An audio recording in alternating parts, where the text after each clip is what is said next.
realmente estábamos generando una serie de opciones de trabajo. Ya. Y este es algo, como digo, todavía por conversar a nivel Ya. del grupo, pero un avance, ¿ok? Ya. Partimos de la importancia del desarrollo humano como concepto. Ya. Y el desarrollo humano, de acuerdo al programa de las Naciones Unidas para el Desarrollo, se mide en términos del índice de desarrollo humano, que se integra de 3 grandes bloques de temas, o variables más generales podríamos llamar, que en la medida en que la gente tiene una vida larga y saludable, de que tiene un nivel de conocimientos importante y un nivel de vida digno, medido en términos de ingresos, el nivel de desarrollo humano va a ser mayor. Entonces, a nivel específico, a nivel de drivers, partiendo de esto como concepto general, podemos decir que la esperanza de vida al nacer es un referente de cuán larga y saludable es la vida de la gente, y el indicador se mediría en términos de años de vida de la persona o de la persona. ¿Sí? En segundo lugar, tenemos... No, ahí no vas. Por eso primerito. A ver, echen un vistazo así a los 4 drivers. ¿Qué es lo que notan? Esos 4 drivers. A ver. ¿Ah? A ver, ¿qué pueden ver en los 4 drivers? Se repiten los movimientos. No son rangos, son movimientos. O sea que ya la palabra rango está de más. ¿Ya? Lo que nosotros planteamos son movimientos. Y habíamos definido los movimientos como las alternativas que podía tomar la variable, el fenómeno, el evento en el futuro. Entonces, ese rango está de más.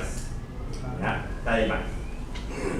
¿Ya? Segundo, es extremadamente raro, y así se lo digo, extremadamente raro que 2 drivers tengan los mismos movimientos. ¿Cuál sería lo mismo? ¿Ya? Entonces, digo así, ¿ya?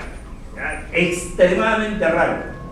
¿Ya? Así que, ya con eso les digo que cada driver es una individualidad. ¿Ya? No hay 2 drivers que tengan una estructura similar, salvo que era una cosa de esa, pues, ¿no? Que podrían aparecer, pero por regla general no comparten las mismas estructuras de movimiento. Tercero, recuerden ustedes que habíamos dicho que el indicador mide los movimientos. Y entonces, el primer driver, ¿cuál es el indicador? Año. ¿Ya? ¿Y cuáles son los movimientos? ¿Son años? Son porcentajes. Por tanto, no es porcentaje. Claro. No, ahí digamos, ¿ya? Entonces, lo de años de vida sí es un indicador de esperanza. Es indudablemente que la esperanza de vida nosotros la medimos por años.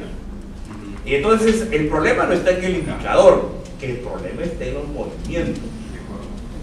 ¿Ya? En los movimientos. Y entonces, cuando nosotros establecemos movimientos que están relacionados con comparaciones, porque si aquí están partiendo ustedes desde una óptica de comparar desarrollo humano, entonces cuando nosotros trabajamos en perspectiva bajo ópticas de comparación, lo que nosotros tenemos que trabajar entonces los movimientos también dentro de lo que serían comparaciones. ¿Qué significa eso? ¿Qué significa eso? ¿Ya? Entonces, miren por ejemplo, a ver, entonces si yo voy a comparar esperanza de vida, ¿qué me interesa a mí?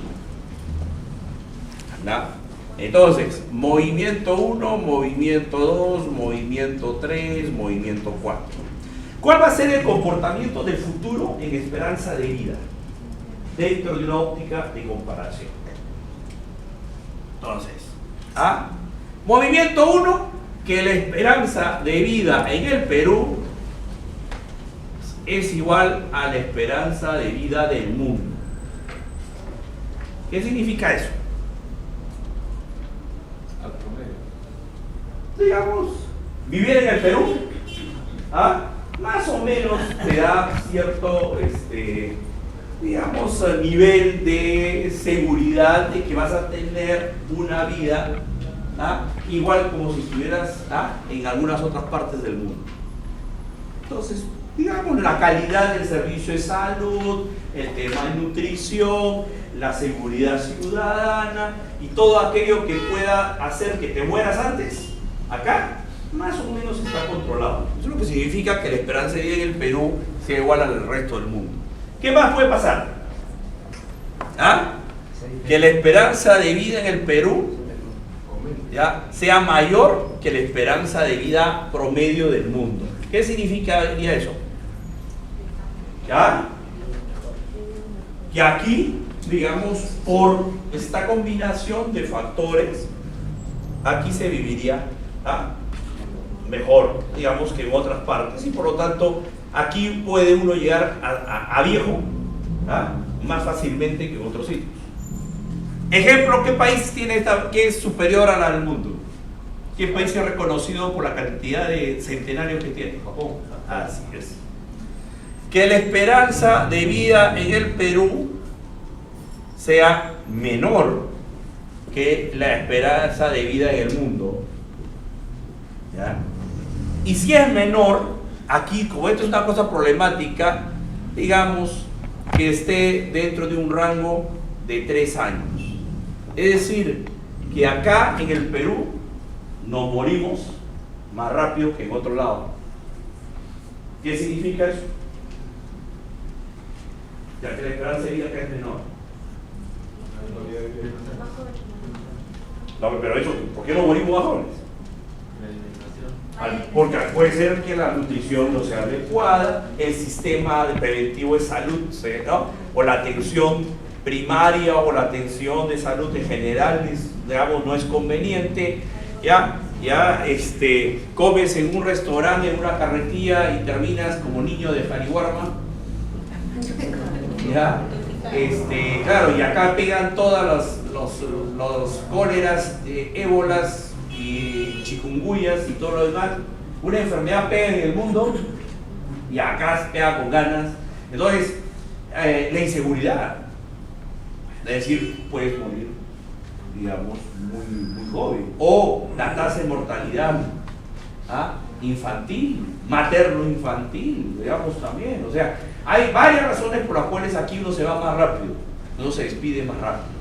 Pero, digamos, dentro de un rango de 3 años. Pero también puede ser que la esperanza de vida en el Perú sea menor que la del mundo, pero más de 3 años.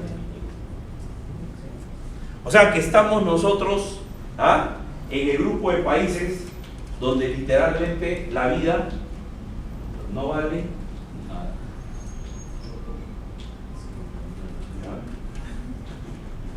Hay países que están por debajo del rango, más de 3 años. ¿Dónde creen?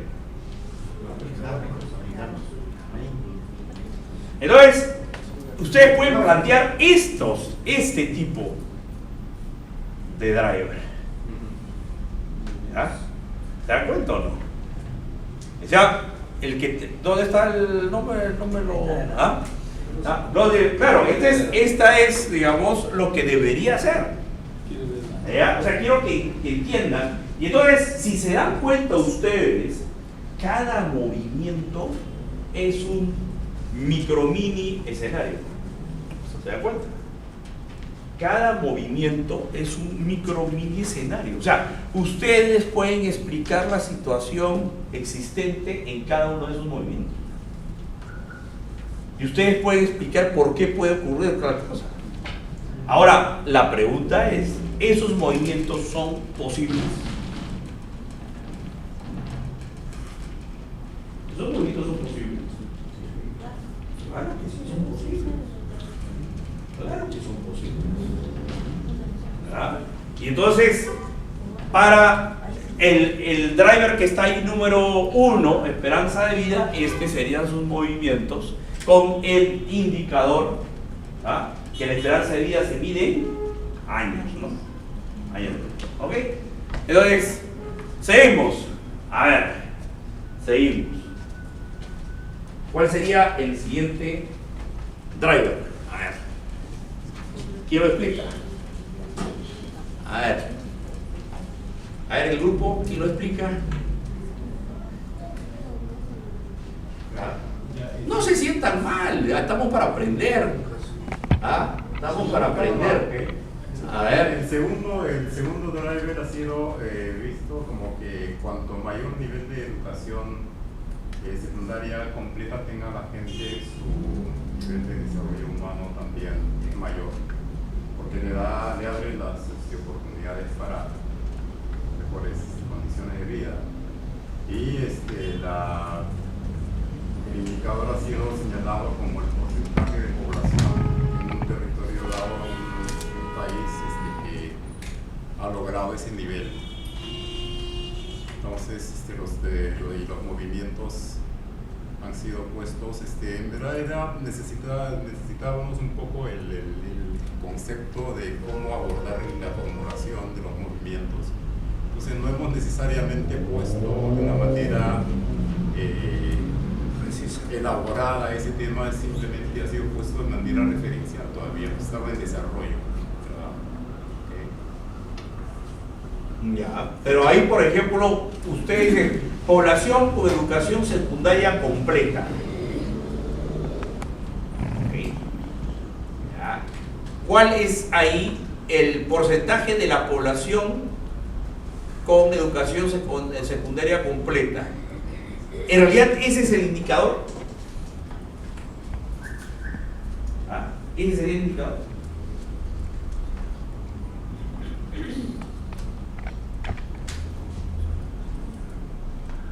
Y a nivel de las cifras de INEI, al menos, o de los datos que se tienen de Perú, está señalado como porcentaje de población que ha logrado eso, como logro educativo. Pero, a ver, en realidad, eso no dice nada. Si ustedes saben estadística, ese indicador no dice nada. No dice nada. Podría ser a nivel de género. Porque depende, antes que nada, a nivel de género, procedencia. Pero hay un tema clave aquí. ¿Ya? Los logros generalmente están basados en algún tipo de rango de edades. ¿Ah?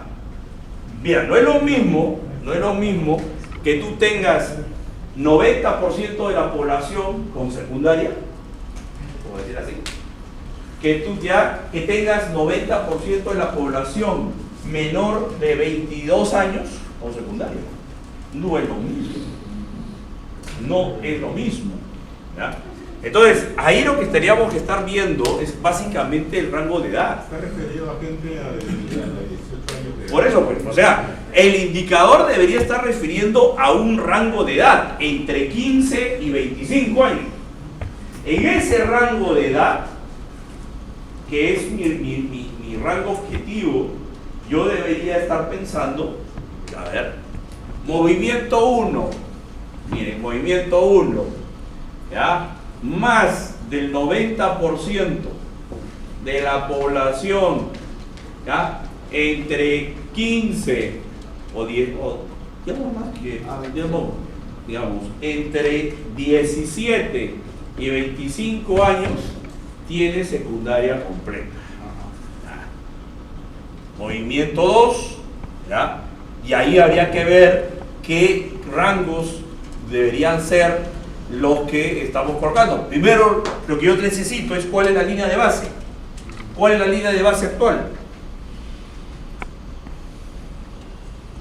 Ese dato lo necesito, porque para poder yo fijar cuáles son mis movimientos, ¿ya? Yo tendría que decir cuál es la cobertura de la educación secundaria completa en ese rango de edades hoy día. ¿Cuánto estará? ¿65? ¿Ah? ¿65 más o menos?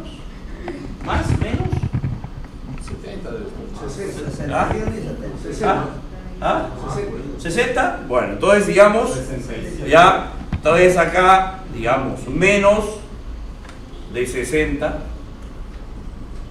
Acá entre 60 y 70, ya, o entre 70 y, digamos, 80, aquí entre 80 y 90, por decirte. O sea, cada uno de estos rangos debe corresponder a una situación diferenciada. Es decir, tiene que haber alguna diferencia en que tengamos 60-80% de de cobertura de la secundaria completa con respecto a 80 y 90. Tiene que haber diferencia. ¿Okay? Debe haber diferencia. Igual, ¿no? Decía, en el caso de 90. O sea, ¿ya? Entonces, al final, si ustedes se dan cuenta, el movimiento 1 puede convertirse en una meta, ¿ah?, para determinado horizonte de tiempo. En este caso se toma una población referente respecto del driver que estamos manejando. No, es que aquí no hay control referente, estamos hablando de todo el Perú. Aquí no hay, digamos, estamos hablando de ya el universo completo dentro de esa edad. Pero es un promedio, mientras Lima es un nivel mucho más alto que el promedio del país, no sería ese punto al cual hay que aspirar en la agricultura. Entonces, pues, aquí justamente, si tú tienes un driver de este tipo a nivel de cobertura nacional, el reto no es Lima, el reto es que todo el país lo haga. O sea, no interesa si la persona está en, ¿cómo era el pueblito? ¿Cómo era el pueblito de Tres Patines? En Songo Cosongo, para evitar cualquier tipo de mala interpretación, tomamos un pueblo de Cuba. Songo Cosongo, un pueblo de Tres Patines, ¿ya? Que esté en Lima. O sea, se supone que como todos entran al mismo saco, este 90% se nutrirá del 99.9% de Lima y del 70 y tantos % de una región. O sea, claro, para llegar a 90 no solamente es Lima. Por eso es que les digo, o sea, la fijación de estos rangos va a depender de cómo ustedes van a recoger la información, cómo van a construir su indicador. Entonces eso es un tema que depende. Una consulta. Bueno, no consulta, sino que este tema me vino el año pasado, tuvimos una asesoría en Moquegua y Sí. pasaba lo mismo, ¿no? De que Hilo superaba los niveles de pobreza, superaba todos los indicadores, no solo de la región Moquegua, sino a nivel nacional, ¿no? Sin embargo, hay otros lugares, Torata, otros lugares que están mucho menos, ¿no? Entonces había disputas, ¿no?, de por qué se iba a considerar así, pero así pues es a nivel nacional, en todo caso a nivel regional, ¿no? No, pues es que a nivel de territorios, Claro. tú puedes dividir tu territorio pues en áreas que tienen tienen heterogeneidad. Eso no es un problema. ¿Ya? Claro, y tú puedes establecer, digamos, drivers para cada territorio independientemente. O sea, no necesariamente puedes trabajar drivers para todo el territorio, sino para cada territorio con características diferenciadas. Pero cuando haces un plan de desarrollo regional, ¿No? Justamente, con eso tú justificas por qué deben haber estrategias diferenciadas por territorio.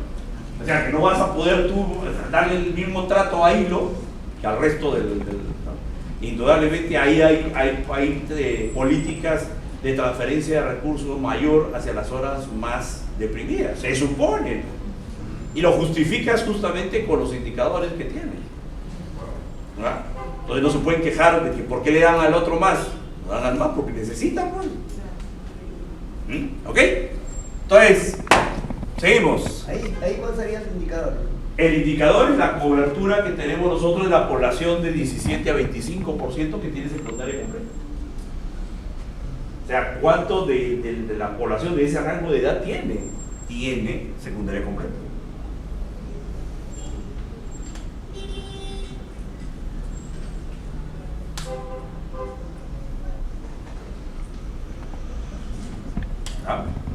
¿Ok?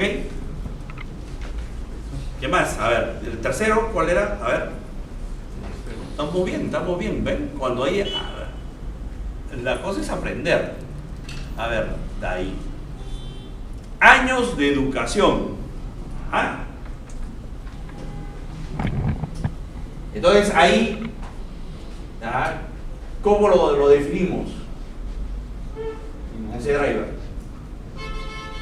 ¿Ah?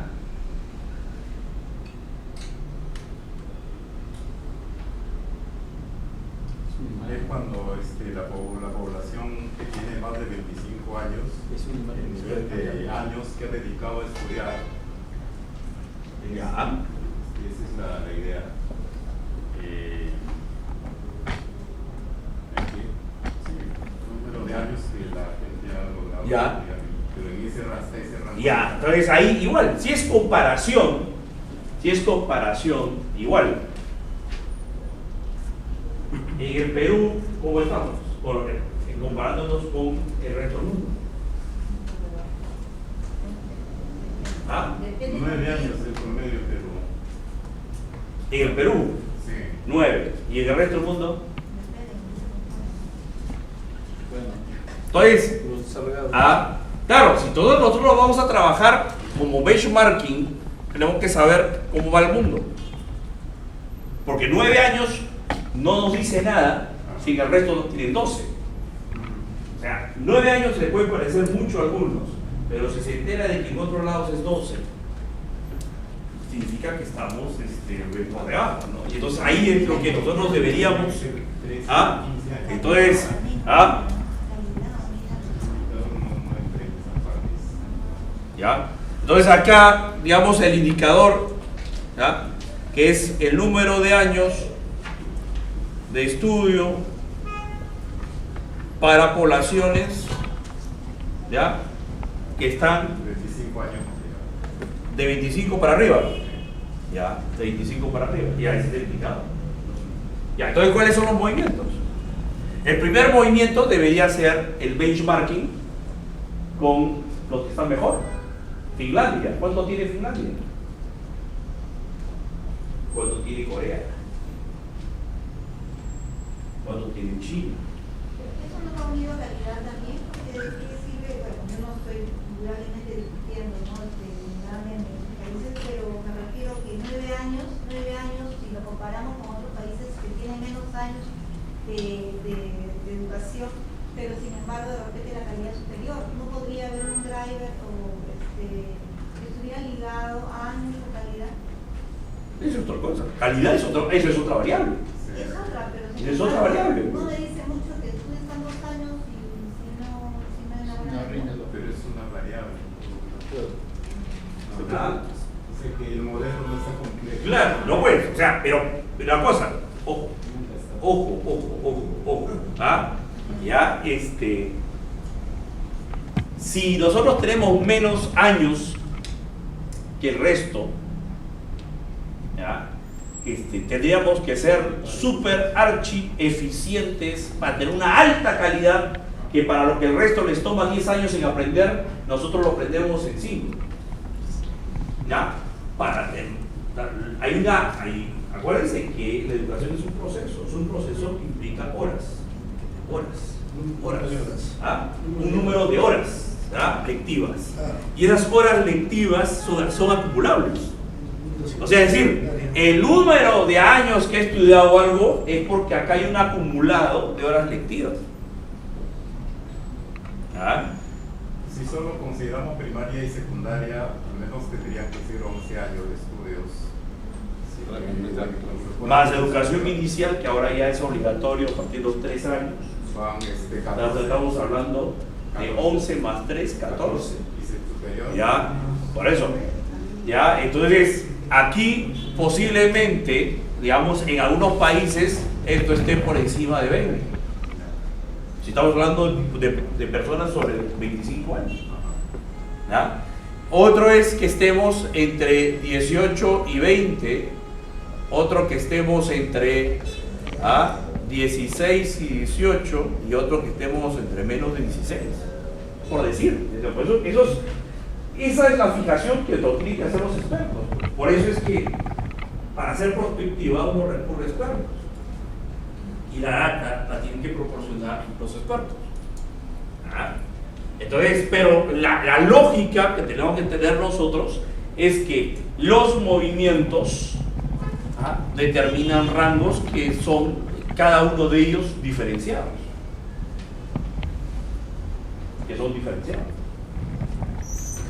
Así que, ojo, nosotros tenemos que trabajar el driver bajo este tipo de esquema.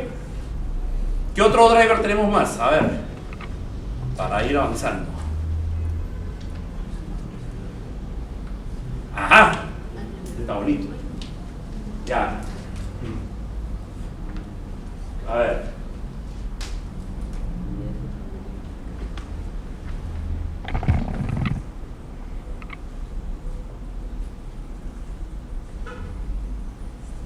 ¿Qué me dicen sobre el último driver? A ver. ¿Qué me dicen? El ingreso total que generan las familias durante un mes dividido entre el número de miembros sería el ingreso familiar per cápita, medido en este caso en nuevos soles por mes. Eso está en... No, eso está así levantado en la encuesta nacional de hogares. O solamente está con ingreso familiar. El índice de desarrollo humano lo plantea como ingreso familiar per cápita por mes. A ver.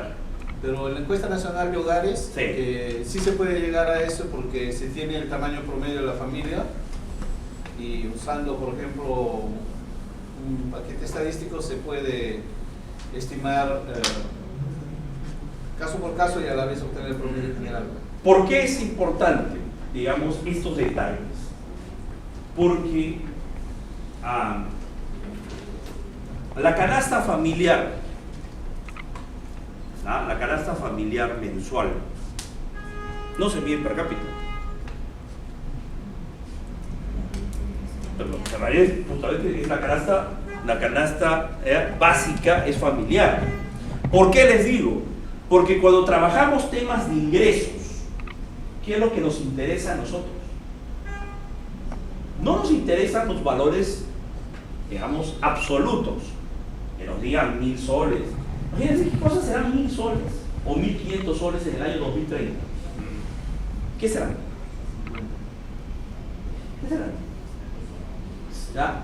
No sabemos, porque para eso hay variables, hay dos drivers que están por ahí que tienen que ver con inflación, o sea, ¿no? Pero ¿qué nos interesa a nosotros sí del ingreso familiar? Que sea o que ponga la canasta básica. Exactamente, o sea, a nosotros lo que nos interesa es que independientemente del valor nominal del ingreso, lo que nos interesa, ven por acá, por favor, te quiero cerca.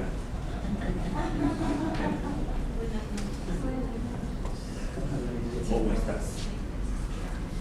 Listo. Entonces, aquí hay un tema interesante. ¿Ya? En el futuro, ¿qué nos interesa a nosotros? O sea, el ingreso por sí mismo no es relevante. Lo que nos interesa es qué hacemos con el ingreso. O sea, o qué podemos hacer con el ingreso. Claro, entonces, así, o sea, ¿qué podemos hacer? Entonces, en ese caso, ¿cuáles son los movimientos?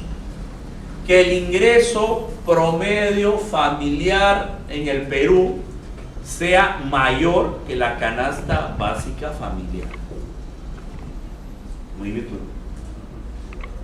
¿Qué significa esa situación?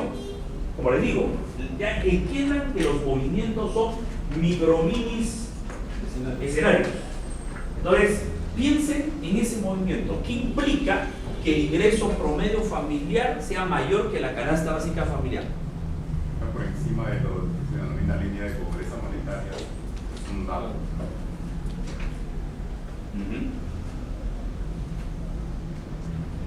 Podría incluso por ahí pensarse que hay cierta capacidad de ahorro, cosa importante en un momento en que tenemos que discutir cuál es el modelo previsional que tenemos que adoptar. ¿Ya? Porque acá podría haber alguna forma de ahorro previsional. ¿Qué pasa si el ingreso promedio familiar más o menos es equivalente a la canasta familiar? No queda nada, pues, ¿Ah? de Estamos con las justas. Con las justas. ¿No? presupuesto equilibrado, ya no. Sí, eso. ¿Qué pasa si el ingreso promedio familiar es menor que la canasta básica familiar?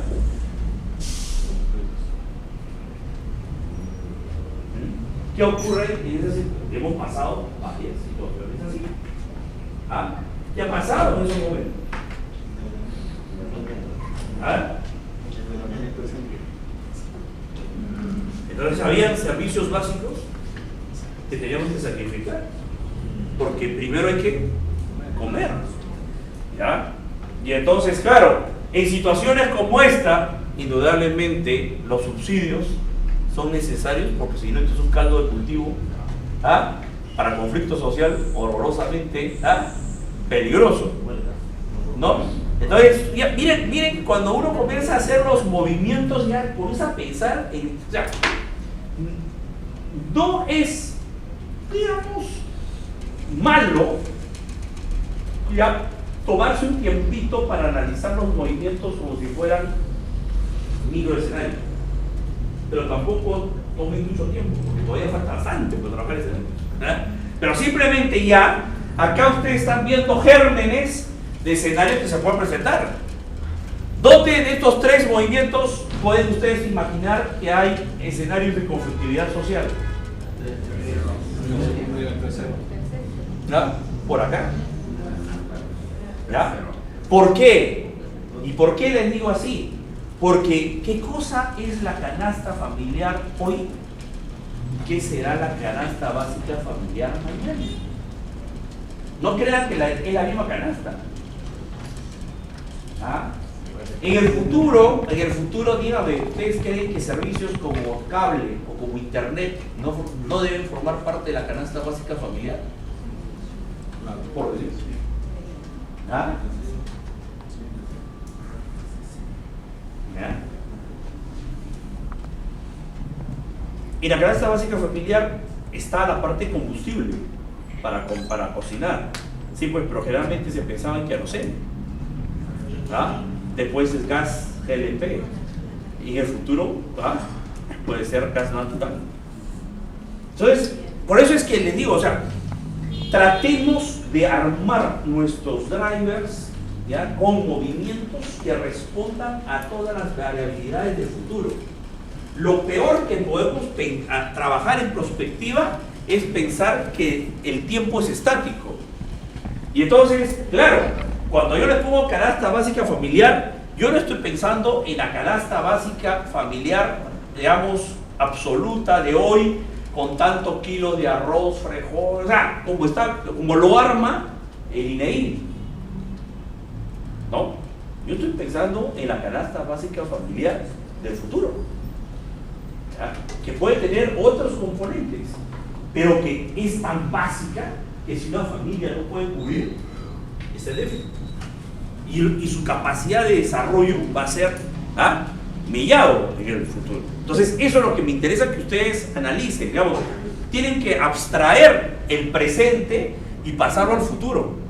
Y estas son las situaciones que tienen que ver con ingreso promedio familiar. ¿Se han dado cuenta?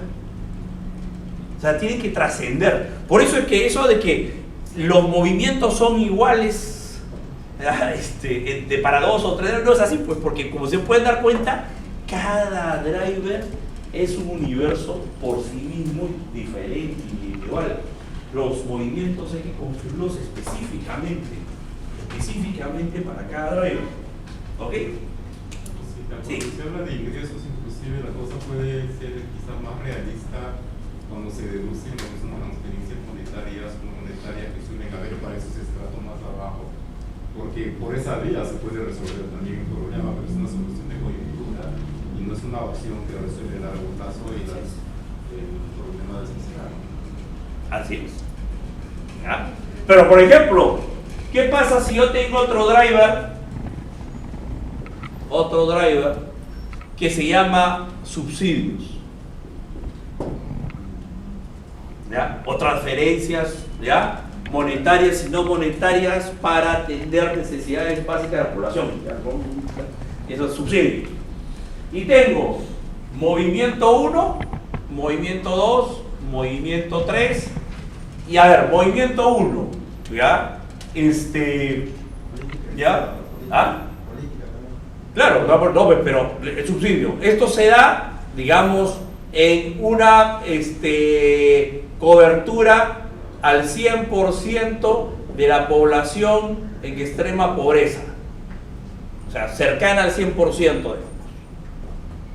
¿Ya? En esta tú tienes una cobertura que esté más o menos entre un 75 y el 100.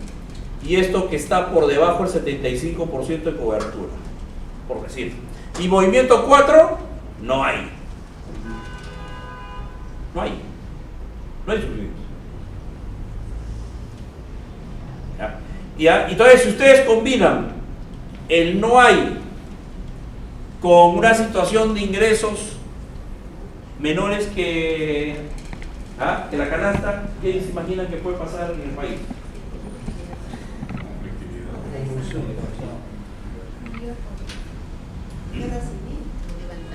No, pues. ¿Cómo surge el terrorismo? ¿Por qué? A ver, ¿por qué surge el terrorismo? Porque somos un país altamente ideologizado. ¿Cuántas oportunidades? Desigualdad. Entonces, cuando nosotros, claro, entonces al final, si ustedes combinamos drivers, pueden aparecer cosas ¿ya? Que pueden ser preocupantes. ¿Ya? Entonces, si vamos combinando cosas, ustedes van a decir, oye, ¿y esto? ¿Y esto? Entonces,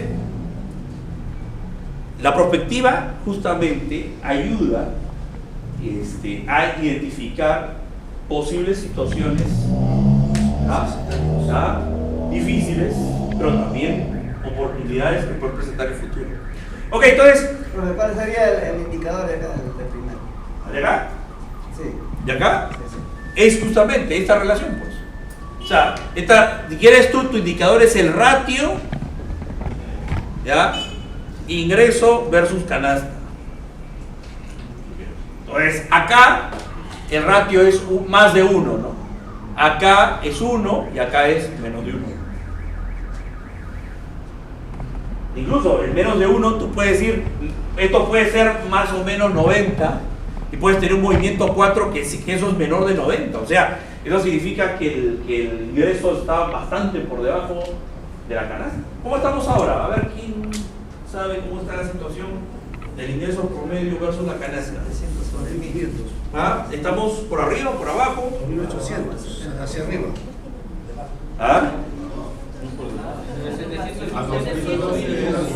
Casi 700. Básico está 700. No, pero ojo que el ingreso promedio no es el sueldo básico, no es la remuneración básica. El ingreso promedio es mayor que la remuneración básica. 1200, 1300. Sí, debe estar por 1200. Pero la canasta, ¿en cuánto está? 2800. La canasta está en 2800. Por lo tanto, estás en menos del 50%. ¿Ya? Entonces, por eso le digo, o sea, los índices estos pueden ser, como le digo, movimiento 3, esto puede estar, que esto es del 80%, y movimiento 4, que está por debajo del 80%, o sea, puede ser así. ¿Ya? Y claro, tener un déficit de 80%, entonces, si ustedes quieren desarrollar alguna estrategia, van a tener que ir saltando de aquí para acá, de acá para acá y de acá para acá. ¿Ya? Esto puede ser la meta en el 2030, pero si estamos todavía en el 2014, la mitad, entonces se imaginan la gradualidad con que tenemos que pues, ir subiendo para llegar al 2030 en un escenario que nos permita tener una situación como esta. Y como les digo, ojo, entonces no significa que acá ya si esto de la canasta es 2800 hoy, esto va a ser una situación de 2900 contra 2800. Eso no, porque no sabemos cuál va a ser la canasta básica en el futuro. Era 292 por persona. Entonces, por eso, esto es dinámico. O sea, nosotros tenemos que plantear los movimientos dinámicos. ¿Ok? Entonces, ya con esto, un aplauso para el grupo social que nos ha permitido hacer un ejemplo, los ejemplos. Y ahora, sí. ¿Puede hacer un driver relacionado con la desigualdad? ¿Con la desigualdad? ¿Con la brecha? Sí. Con la brecha de desigualdad. Sí. Con la falta de oportunidades. Falta de oportunidades. Claro, pero tienes que definir qué significa falta de oportunidades. ¿Ya? O sea, los drivers, como ustedes ya les dije en la clase anterior, hay que saberlos definir claramente. ¿Ya? Y entonces, ¿qué entiendo por desigualdad? Yo podría decir brecha. Y entonces ahí podríamos trabajar brechas por percentiles, deciles, no sé, o sea, de la forma como nosotros podamos imaginar hasta dónde podemos, hasta dónde puede llegar una brecha, cómo se puede cerrar esa brecha. Ahí estaría, digamos, la lucha contra la desnutrición en porcentaje también como podría ser. Podría ser. Entonces, en este caso, ahí estamos hablando de porcentajes de la población de determinado rango de edades que tiene una ingesta de proteínas deficitario, ¿no? O sea, Coleo, la ventaja está de que hoy día tenemos cientos, por no decir miles de indicadores para todos los sectores. O sea, el trabajo de los 80 de Naciones Unidas y de todas sus organizaciones fue establecer sus indicadores que les permitan tener más o menos estructurado un sistema de información que permita comparar la situación de los países. Eso fue un esfuerzo de Naciones Unidas fuerte en los 80. Hoy día tenemos bastantes indicadores. Ahora, eso no significa que esos indicadores nos sirvan todos para el futuro. ¿Ya? Entonces, nosotros vamos a tener que crear a veces indicadores. A ver.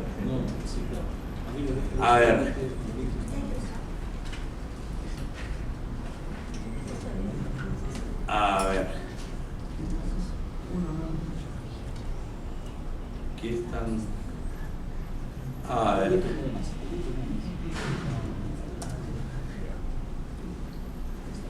Control de delitos.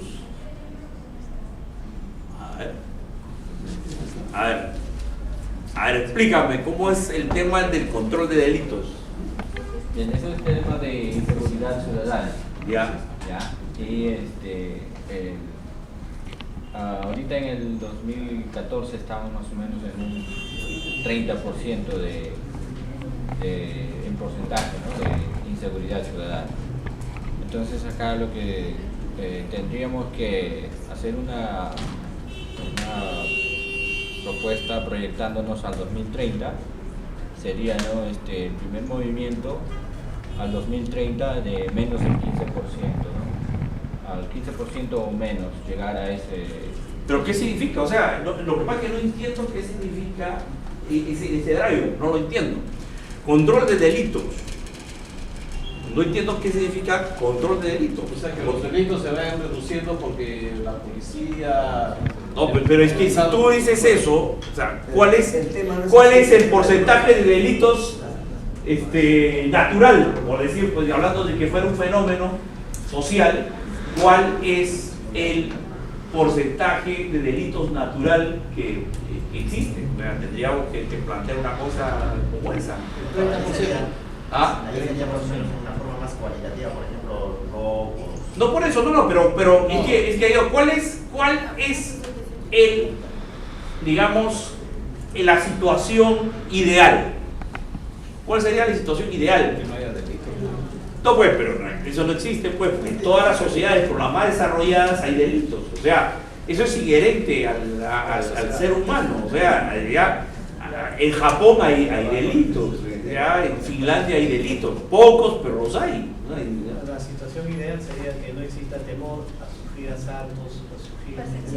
No, pero eso es otra cosa, esa es percepción. Pero por eso, o sea, ¿qué es lo que me quiere? Inseguridad ciudadana. Disminución de la cantidad de... El índice de... Tome, pero... Es que para mí la variable tiene que ser una variable que sea lógica y que pueda tener diferentes valores en el tiempo dentro de un comportamiento lógico. Por ejemplo, control de delito. ¿Ya? ¿Reducción O sea, de delitos? es que para saber yo un porcentaje de control de delitos, primero tendría que saber cuántos delitos se podrían cometer, y después se pudieron cometer 4.353 delitos. Pero como había policías afuera, no se cometieron los 4.300, se cometieron 1.000 nomás. Y yo como sé que se iban a cometer 4.300 delitos. No se puede saber, pues. O sea, para sacarle un porcentaje necesitas la población total. Y eso no lo sabe. ¿Cuántos delitos se van a cometer? O se podrían cometer. No se sabe, pues. No se sabe. Se puede sacar de la tasa de victimización de las edades. Eso Claro, pues, es otra cosa, pues. O sea, la tasa de victimización, sí. Entonces la variable se llama victimización. Entonces lo que yo voy a medir es un porcentaje de mi población que es víctima de un delito. Y entonces eso sí se mide. Eso sí se mide y eso se compara. Y entonces, entonces, ¿qué significa? La victimización implica un porcentaje de la población que ha sido víctima de un delito. Y entonces, eso sí. Víctimas del delito. La victimización, o sea, victimización digamos, de la población. O sea, ¿qué porcentaje de la población es víctima de un delito? Ya, pero ahí es otra cosa. Ahí es justamente, ahí hay una cosa. Acuérdense que yo he colaborado con Proyecto Banco Mundial para hacer el estudio prospectivo de la criminalidad para el Ministerio Público.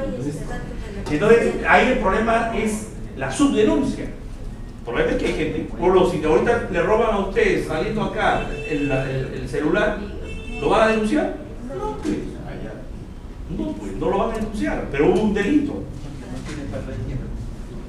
Además, si lo capturan, y en el mejor de los casos, hacen la denuncia, lo capturan y todo, ya, te van a devolver. Ya, y esto es la cachina. Traen la cachina ya revendido. Segundo, ¿ese chico va a ir preso? No, lo sueltan. Entonces, al final. Entonces, por eso es que hay subdenuncia. ¿Ya? Entonces, victimización. Entonces, eso sí, existe ya estadística internacional comparativa para saber qué porcentaje de la población resulta siendo víctima de un delito. Entonces, ¿ya? Entonces, eso por ejemplo, ahí sí, ¿no? Entonces, ustedes pueden obtener esa información de internet. De internet ustedes pueden, y ahí hay una serie de comparaciones y ahí pueden ustedes establecer. ¿Ya? Ahora, el indicador ahí es porcentaje de la población que ha sido víctima de un delito. ¿Ya? Y los rangos van a ser desde un movimiento 1, que es cercano a los valores que tiene una sociedad segura, altamente segura, digamos así. El movimiento 2, que podría ser una sociedad medianamente segura.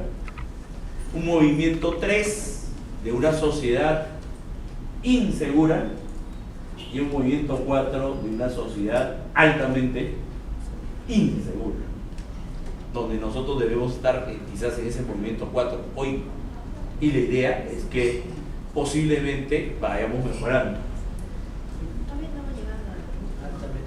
¿Ah? No, claro, que hay situaciones, hay países peores. Hay países peores. O sea, no crean que acá estamos, no, estamos en tercera, no estamos en cuarta. Cuarta no, Centroamérica está ahí, la vida no vale nada. Y acá, ya nos quejamos, pero en Centroamérica las cosas están quedadas. Acuérdense en México cómo han desaparecido estos 40 muchachos y no han desaparecido la propia policía local. O sea, ya, entonces, ¿y cómo llega la inseguridad? Entonces, que he escuchado hoy día en radio programas. En Piura, en Pucallpa, un capitán ha denunciado a un policía, un capitán de la policía ha denunciado a un miembro de la policía por haberle robado su laptop. Ya, o sea, ya miren a lo que hemos llegado ya. Ya, estamos, ya, pues, ¿ah? Vamos, entonces, ya, entonces, ¿alguno más, algún driver más que quiera medir? Porque si no, pasamos al primer método. ¿Por qué? Ciudades también puede ser, ¿no? Ciudades no, ¿no? ¿Ciudades? O comparación con países. No con países, digamos con países, ¿ah? Y claro, ya los GOPG, si estamos hablando de una estrategia nacional, nos comparamos con países. Si estamos hablando de perspectiva territorial de una provincia, podemos manejarnos a nivel de territorio subnacional. Si estamos trabajando de una ciudad, entonces ahí estaríamos hablando de comparar ciudades. Dependerá, justamente, dependerá de a qué nivel estamos haciendo nosotros el estudio, ¿no? ¿Ok? ¿Alguna otra pregunta? Sí. Sí, profesor, en nuestro grupo, era el grupo de producción. Ya. Habíamos visto 3 Ya, pero lo que les comprometo es que ahora vamos a trabajar otro método y ahí producción va a tener que, utilizando ese método, presentarnos sus drivers.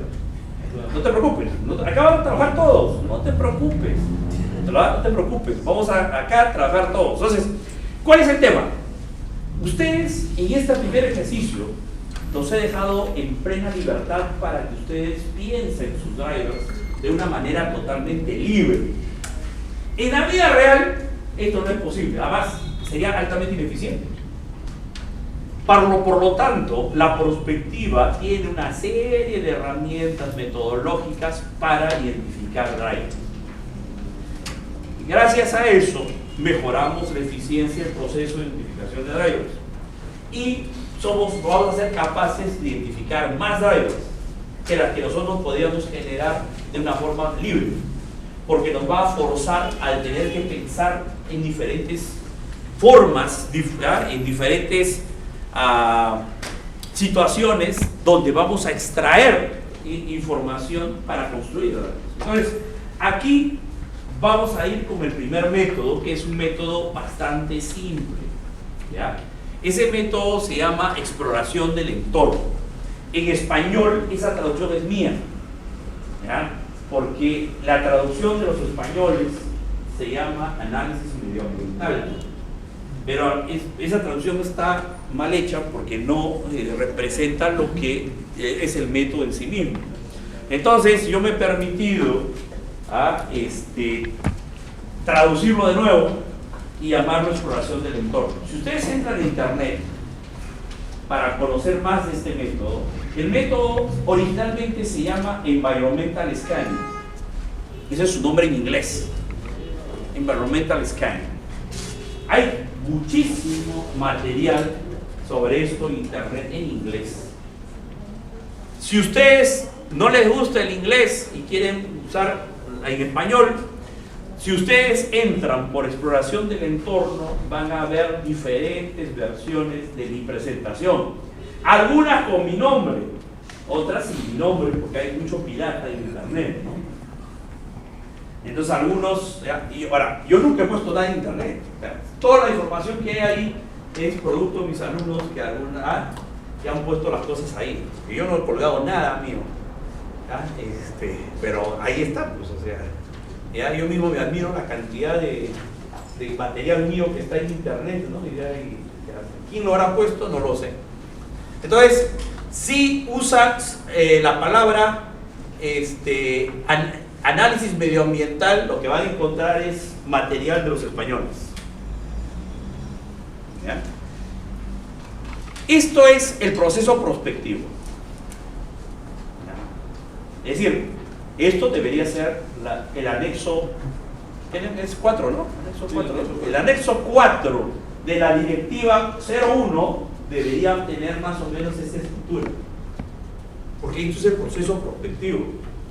¿Ya? El proceso prospectivo, ¿ya?, comienza con una etapa inicial, como les dije, que es análisis retrospectivo, para saber cómo hemos llegado a la situación actual, ¿ya?, quiénes fueron los actores principales, cuáles fueron los hitos claves en el pasado que nos han traído a esta situación, qué situaciones del pasado pudimos evitar, qué situaciones del pasado fueron oportunidades perdidas, ¿ya?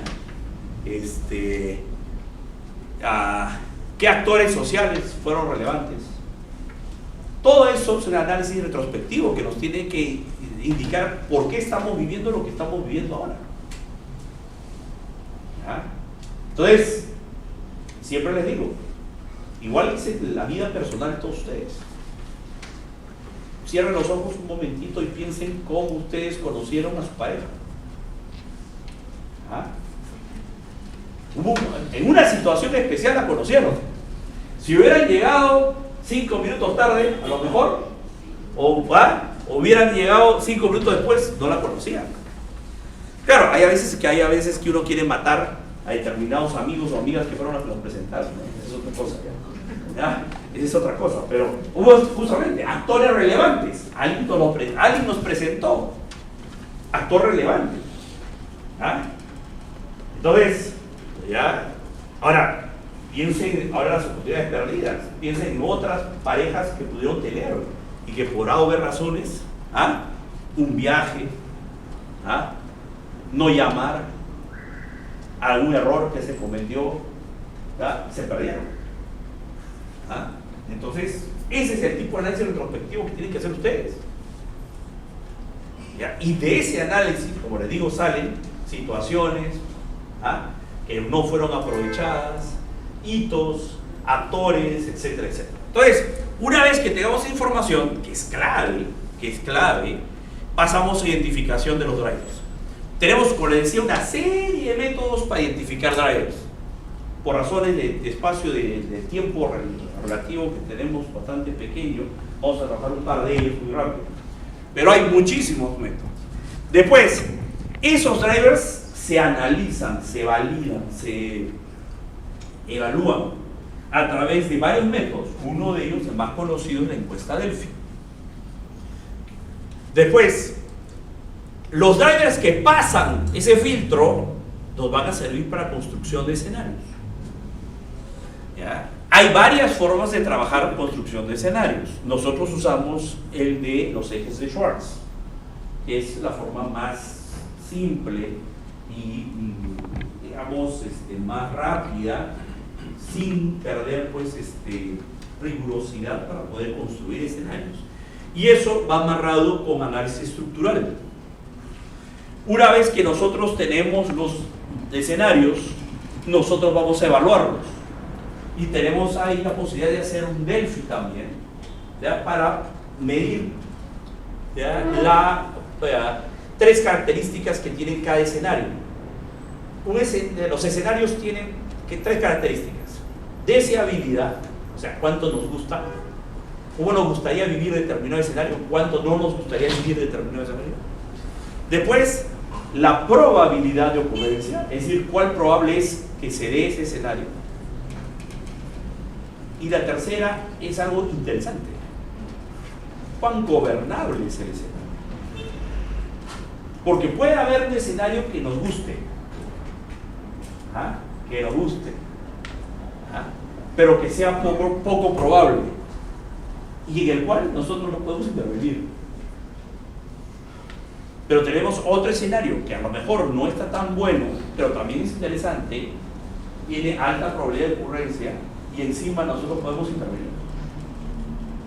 Ya, nosotros podemos hacer que eso pase. Entonces, ese podría ser el escenario opuesto.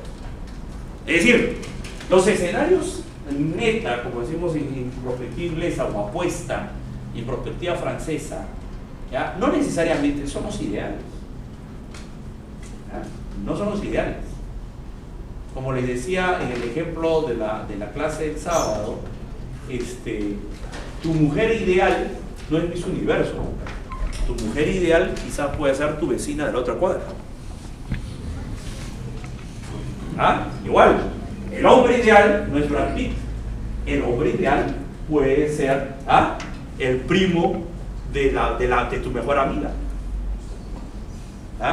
¿Ya? Es así. O sea, entonces, a veces no busquemos nuestra princesa rosada o el príncipe azul. Entonces, ese es lo que nosotros tenemos que trabajar con evaluación de escenarios. Y después, habiendo elegido el escenario meta, ¿cuál es la forma como deberíamos nosotros llegar a construir ese futuro? Es decir, hacer el road mapping de los escenarios. Entonces, este es el proceso. Y como ustedes se dan cuenta, digamos, esto es un proceso que ha sido ya estudiado y validado durante los 50 años de ciencia prospectiva. Y claro, sorprende mucho que el famoso anexo 4 no tenga una estructura pues mínima como esto. Es decir, ¿ya? Si este es el proceso internacionalmente aceptado, ¿ya? Y que no lo tenga, ya nos preocupa, ¿no? Los prospectivistas, en fin. Entonces, la parte del proceso, identificación de driver, método, environmental scanning o exploración del entorno. A ver, con este método nosotros vamos a identificar muchos drivers, muchísimos drivers, y el proceso es bien simple, ¿ya? Nos vamos de frente al grano. Paso 1. Ustedes tienen que definir desde cuántos puntos de vista diferentes pueden ustedes analizar su tema. Si es el futuro de una organización, de una institución, o si es de un territorio, ¿desde cuántas formas distintas se puede analizar el futuro de nuestra institución en su territorio? Porque todo se puede analizar de muchas formas distintas. Un partido de fútbol, ¿qué cosa es? Evidentemente, es una competencia deportiva. Pero, ¿qué más es? Hoy día. Actividad económica. Claro, es un negocio. ¿Qué más? ¿Qué más es un partido de fútbol? Entretenimiento, Uso de la tecnología. Bueno, ¿qué más? ¿Qué más es el fútbol? Representa intereses de grupos, poblaciones o... Es un fenómeno social por las hinchadas. Claro. ¿Ya? ¿Qué más? ¿Qué más? Si ustedes fueron policías, ¿qué cosa es un partido de fútbol?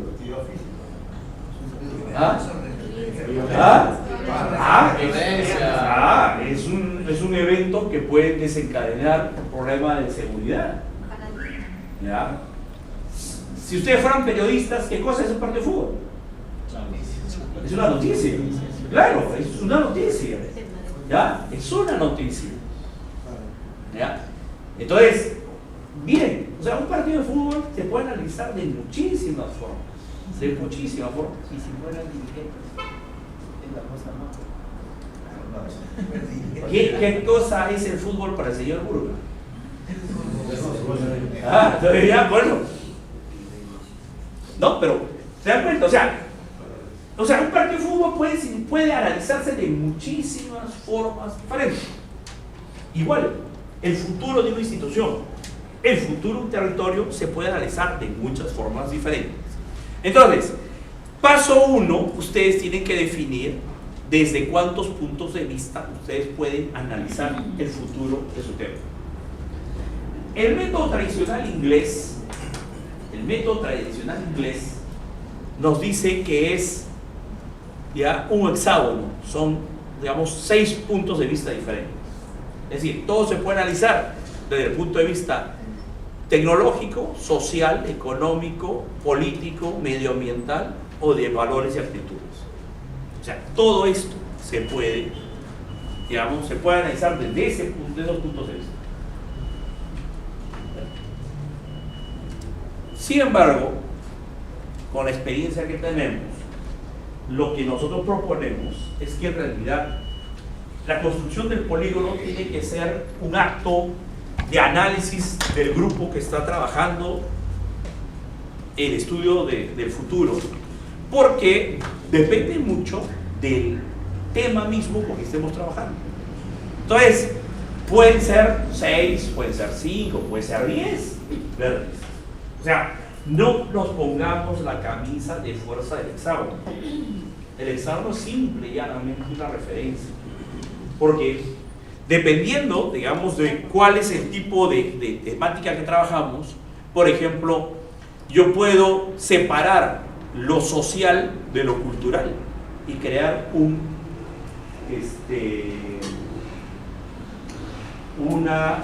vértice eminentemente cultural. Por ejemplo, si yo estoy pensando en hacer el futuro de la artesanía, entonces van a haber drivers de tipo cultural que estén involucrados ahí.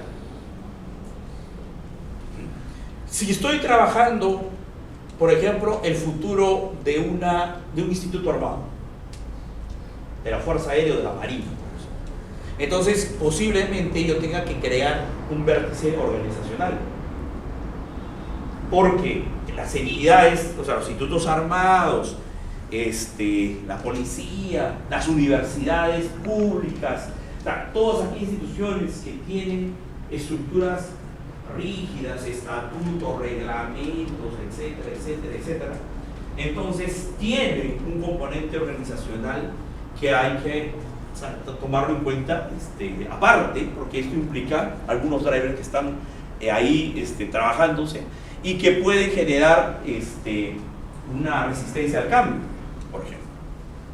Entonces, como les digo, los vértices dependen de los operadores. Ustedes van a tener que definir. Lo primero que tienen que hacer ustedes es definir entonces desde cuántos vértices de análisis van a trabajar. ¿Ok?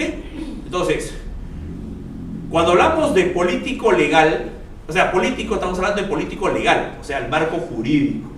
O sea, entonces, el vértice político refiere al marco jurídico, al marco legal, las políticas, por ejemplo, ¿no? El marco regulatorio, etc. Paso 2. Todo tema que analizamos nosotros en perspectiva es complejo. Nosotros hemos definido así: el futuro es un sistema complejo, ¿no? E indeterminado. Entonces, como es complejo, esto es lo mismo que comerse una pizza de un solo bocado. ¿Es posible o no es posible? ¿Ah? Para comerse una pizza, ¿qué hay que hacer? ¿Ah? ¿Ah? Ya pues, pero una vez que ya la compraste, ¿qué haces? Hay que cortarlo en tajadas. Entonces, eso es lo que hay que hacer con el tema. El tema también hay que cortarlo en tajadas. O sea, abordar un tema ya complejo, íntegro, no nos ayuda. Es mejor cortarlo. Entonces, el criterio que tienen ustedes que seguir en el paso 2 es identificar el criterio de corte. ¿Cómo cortar su tema? Entonces, cuando ustedes cortan un tema, cada pedacito se convierte en un subtema. Entonces ustedes tienen que cortar el tema para generar subtemas. Pero eso sí, utilizando un solo criterio de corte. No pueden usar más. Si ustedes cortan una torta, ustedes la cortan de diferentes formas. Del centro hacia afuera, hacen un círculo al centro de la torta, o la cortan en forma rectangular. O sea, pero lo que no hacen es mezclar varios criterios de corte, porque lo que tienen al final ya es migas de torta. No tendrían ya tajadas, sino migas. Igual, aquí lo que nosotros necesitamos son pedazos del tema, no necesitamos que nos hagan polvo. Por lo tanto, es un solo criterio de corte y ustedes eligen ese criterio de corte. ¿Cuál es el criterio de corte para definir los subtemas? El primero es el típico inglés, oferta y demanda. Es decir, todo se puede llevar a oferta y demanda según los ingleses. Todo se puede llevar a oferta y demanda. Entonces, ¿qué significa oferta y demanda? En el caso de una institución pública, es la institución en sí misma, como oferta, y como demanda son todos los usuarios, los ciudadanos, las empresas, es decir, todos aquellos que reciben los servicios de esta institución. Es el criterio de oferta y demanda.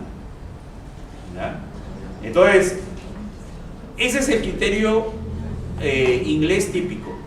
Pero en algunos casos, ¿verdad? En algunos casos nosotros podemos trabajar por producto, servicio, especie o clase. Es decir, nosotros podemos usar la cartera de servicios o de productos que genera nuestra institución como criterio de corte. Hoy día está de moda la gestión por procesos, ¿ya? Podríamos usar procesos. O sea, cada proceso podría ser la forma como nosotros podríamos cortar, ¿ya? el futuro de nuestra institución por procesos. También, si ustedes trabajan en cadena de valor, cada eslabón de la cadena de valor se convierte en un subtema. Eso también podría ser interesante. ¿Ya? Por actores sociales involucrados. Eso también es otro criterio de corte. Es decir, que yo identifico los actores sociales que están vinculados con mi organización o en mi territorio y después yo analizo los drivers que son inherentes a cada grupo de actor social. También puede ser interesante. También puedo usar área geográfica, es decir, si tengo una temática que presenta diferencias por regiones o por áreas geográficas, yo puedo utilizar justamente esas diferencias para trabajar drivers. Entonces, hay drivers que estarían vinculados con determinada circunscripción territorial, lo cual es interesante porque yo los puedo georreferenciar después y puedo hacer capas georreferenciadas. Eso después es interesante. Entonces, ustedes tienen que definir cuál es el criterio de corte que van a emplear. Sí. En el caso de un gobierno regional, ¿ya? Por ejemplo, yo puedo decir por actores sociales involucrados, pero puedo también decir por área geográfica. Entonces, pero lo otro igualmente importante, tengo que definir uno necesariamente. Uno solamente. ¿Ya? Uno.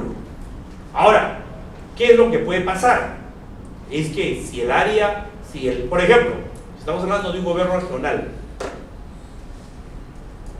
y yo estoy queriendo hacer un proceso serio, responsable, ¿ya? Inteligente, lo que yo podría hacer es que mi grupo de tarea que está levantando el estudio de prospectiva, yo lo podría partir en dos y cada grupo utiliza un criterio diferenciado, porque al final ¿qué es lo que nos interesa? O sea, ¿cuál es el fin de este método?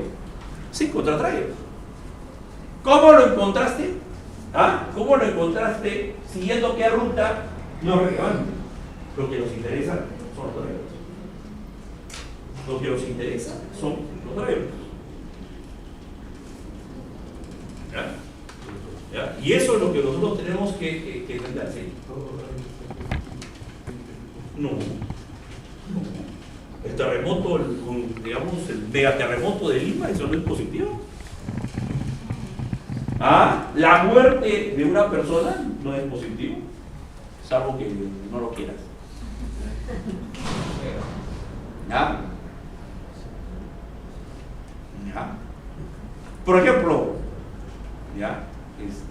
Por ejemplo, actualmente hay mucha corrupción. Todos los sectores. Esto puede ser. Claro, la corrupción es un driver. La corrupción es un driver. En el Perú, clave. ¿Y cuáles serían los movimientos ahí? Más corrupción, menos corrupción. No, pues por eso, o sea, los drivers de la corrupción, por ejemplo, si estamos hablando de una institución X y ponemos como driver la corrupción en esa institución, ¿ya? El movimiento 1 sería la corrupción está en todo lugar, desde la alta dirección hasta abajo. ¿Ya? O sea, ese ya es un tema. Movimiento 2 se concentra arriba. Movimiento 3 se concentra abajo. ¿Ya? Movimiento 4, todos son santos. Claro, es una opción, pues eso es una opción. Es decir, ¿Ah? Ya no tendría de- No, sí, claro que sí, o sea, ¿ya? Lo que pasa es que podrá haber por ahí a una oveja negra, pero se detecta, ¿no? O sea, tampoco es 100%, pero por lo menos, ¿ah? ¿Ya? Entonces, y es así, o sea, en realidad, ¿ya? Y lo peor es que la corrupción para nosotros es un mal que lamentablemente, incluso fuera del país, ya nos están caracterizando así. Como ustedes saben, yo enseño en Colombia, viajo continuamente a Colombia, soy casi colombiano ya. Hablo como colombiano cuando estoy allá, ¿ya? Como tengo que hablarles en su idioma, ¿ya? Con sus modismos y todo para que me entiendan bien, ¿ya? Pero por allá, por ejemplo, tuve la ocasión de conversar con un historiador, y el historiador, lo que recibí de él fue una cachetada, digamos, a mi autoestima, a mi nacionalismo peruano.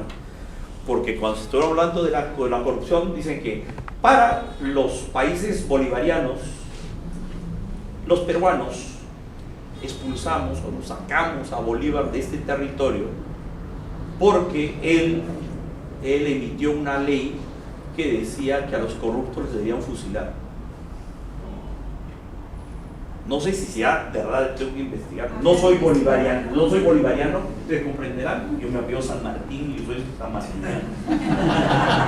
O sea, no me llama absolutamente, me llama la atención lo que le pase a Bolívar, pero en ese detalle sí me molesta, porque si eso es lo que piensan ellos, de que al libertador Bolívar, pues para mí el libertador es San Martín, pero bueno, el libertador Bolívar lo sacamos del Perú en el año 1827, ¿ya? Ellos dicen que fue porque sacó la ley de la anticorrupción.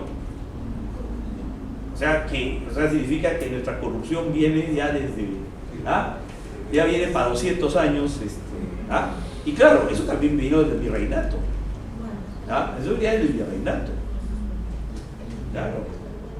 ¿Ya? Entonces, ojo, vamos a terminar esta parte para después comenzar con los ejercicios. Ok, entonces, usted defíname claramente qué criterio va a usar de corte.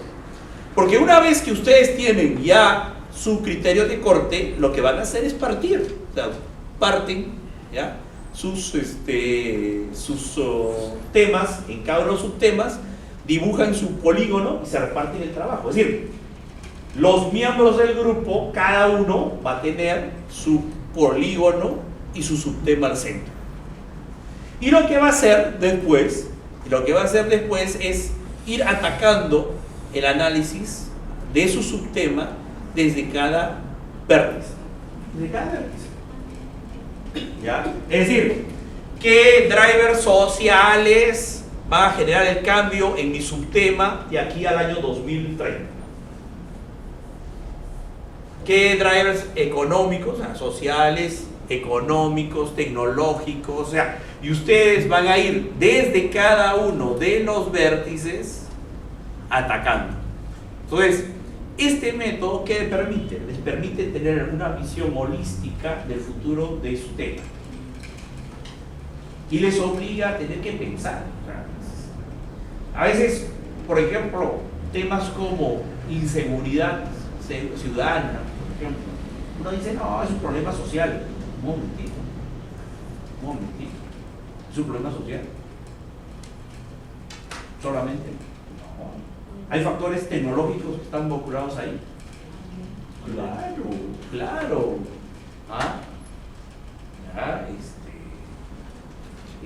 El tema de las cámaras de vigilancia, por ejemplo. El tema de los patrulleros inteligentes. El tema de las redes sociales. El otro día iban a saquear un centro comercial y se pasaron la voz por Facebook, ¿no? El tema de los ciberdelitos.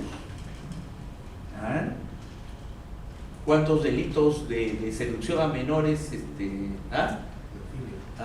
ya se han entrado por internet? Suplantación de identidades, tarjetas de crédito, clonaciones, todo lo que entra por internet es un tema tecnológico. Entonces, lo que les va a obligar esto es que ustedes tengan una visión holística sobre el futuro de su tema. Claro, ¿cómo ustedes van a medir sus avances? Haciendo, a ver, esto. Es decir, una matriz donde ustedes tienen arriba sus los vértices de análisis y van colocando acá los nombres de los drivers. Ojo, recuerden siempre, un driver tiene por lo menos nombre, movimientos, indicador. Ya, un driver no es nombre, un driver no es indicador, un driver no son los movimientos, un driver está compuesto por nombre, movimientos, indicador. ¿Ya? Un ser humano no es una pierna, no es solamente la cabeza, no es el tronco. Un ser humano tiene cabeza, tronco y extremidades.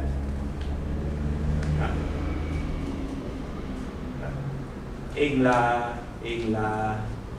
legislación anglosajona, el hecho que encuentres tú una pierna, ¿ya?, no significa que haya muerto. Puede vivir sin una pierna. ¿Ah? Cuando encuentras una cabeza, recién puedes decir que hubo un muerto. ¿Ya? Ok, entonces nos vamos al break y comenzamos después los ejercicios. Ya, los amigos de internet, tenemos un break de 10 minutos, así que nos estamos encontrando en 10 minutos más.